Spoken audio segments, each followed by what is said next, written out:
Hello guys, ayan magluluto tayo ng ating ginataang gulay.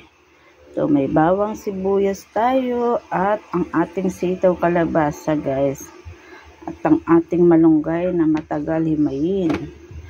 Saka ito pala guys ang ating isasahog talangka. Puro babae yan guys. Tinanggal ko lang yung pinaka sa ilalim niya para malaman mong babae. Yan, ito ang ating gata, at saka pangalawang gata. Ayan lang guys, bisa na tayo. Yan, nakasalang na yung ating kawali. Ayan guys, bisa na yung ating bawang at saka ang ating sibuyas. Lagay na natin yung ating gulay. Unahin na natin yung gulay kasi yung ating sahog ay luto na yan guys. Sabay na yan guys. Ayan ang ating simpleng ulam. Ayan.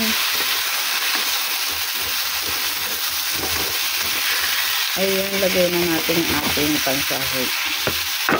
Ito na guys, ang taba talaga niya. Ang mga bata niya, kalabasa lang guys ang kakainin dyan. Lalo sa naw po, talangka. Naku. Yung iba nyo guys, nakabukas na yung iba hindi. Ayan na, puro babae yan guys. Lagay na natin yung pangalawang gata guys. Guys, nilagay ko na yung pangalawang gata. Ayan, hintayin muna natin yan na maubos. Tapos lalagay na natin yung unang gata at saka yung ating malunggay. Ayan, nilagyan ko na pala siya guys ng timpla. Asin. After siguro mga ilang minuto, ang ating pare sa ating gulay. Yan, piperito ako guys. Tapos ito ang ating sili. Kasi yung alaga ko guys, hindi pwede, ayaw kumain na maanghang. Ayan guys, malapit na maluto. Ilalagay na natin yung unang gata. Takpan ko muna guys. After ulit ilang minuto. Ayan guys, binuhos na natin yung unang gata. Ayan, yummy yummy. Halagang 30 pesos lang po yung ating gata. Sumunod sa malaki. Ayan, hinaan natin guys. Kulong-kulo naman na siya. Ayan, yummy yummy. Lagay natin ng bechin guys, konti lang ang ating ilalagay.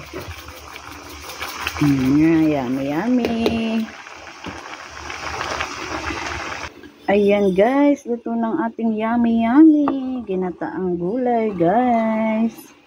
I love you, followers pa more. Ayan, magpiperito naman tayo guys.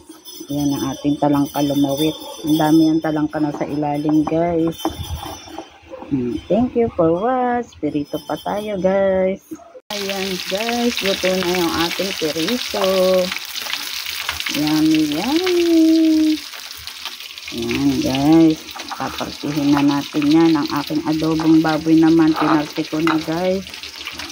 Ito guys, hati-hati ko na. Hati-hati guys. Ayan na. Ayan na guys. Thank you for watch sa aking simpleng mga niluluto. God bless you. I love you. Followers pa more guys. Yummy yummy. Yummy yummy guys. Ayan, luto na yan guys. Kasi nagmamadali na ang nanay Len. Kasi magsusundo pa tayo sa ating estudyante. Ayan guys, luto na rin yung ating sinaing. Pasabay-sabay na siya guys. 11:30 na guys. Bye bye guys. Lakad mo na si nanay. Thank you for watch sa aking mga simpleng niluluto. God bless you.